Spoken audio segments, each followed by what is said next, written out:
মধ্যপ্রাচ্যের যুদ্ধের দামামার মাঝে জ্বালানি খাতে যে আঁচ লেগেছে তার প্রভাব পড়ছে বাংলাদেশের শিল্প ও নিত্যপণ্যের বাজারে। দেশে জ্বালানি সংকট কিংবা দীর্ঘসূত্রতা উৎপাদন খাতকে বাধাগ্রস্ত করছে। একদিকে পণ্য সরবরাহ শৃঙ্খল ভেঙে পড়ছে, অন্যদিকে বাড়ছে মূল্যস্ফীতির ঝুঁকি। বিশেষজ্ঞ ও উদ্যোক্তাদের মতে শিল্প খাতকে অগ্রাধিকার দিয়ে দ্রুত জ্বালানি সরবরাহ নিশ্চিত করা এখন সময়ের দাবি। বিকেএমই এর সভাপতি মোহাম্মদ হাতেম সময়ের আলোকে জানান, জ্বালানি সংকটে তৈরি পোশাক খাতের উৎপাদন ধীর হয়ে পড়ছে এবং সময়মতো পণ্য জাহাজীকরণ করা কঠিন হয়ে দাঁড়াচ্ছে। শুধু উৎপাদন নয়, সমস্যা দেখা দিচ্ছে সরবরাহ ব্যবস্থাতেও। শ্রমিকদের কাজ দেওয়াও কঠিন হয়ে পড়ছে।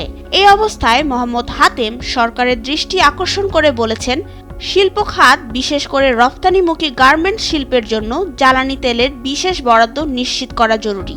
উৎপাদন ও বিতরণ কার্যক্রম স্বাভাবিক রাখতে দ্রুত ও নিয়মিত সরবরাহ ব্যবস্থা নিশ্চিত করতে হবে।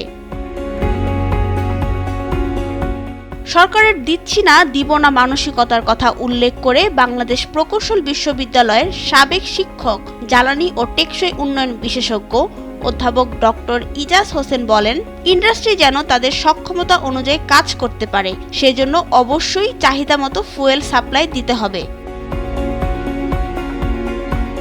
দীর্ঘমেয়াদে জ্বালানি উৎস বৈচিত্র্য করাই এই সমস্যার স্থায়ী সমাধান হবে বলে বিশেষজ্ঞের মতামত। বিভিন্ন প্রতিষ্ঠানের মালিক ও অর্থনীতিবিদদের পরামর্শ, জ্বালানি সংকট মোকাবিলায় স্বল্প মেয়াদী ও দীর্ঘমেয়াদী দুই ধরনের পরিকল্পনা একসঙ্গে বাস্তবায়ন করতে হবে।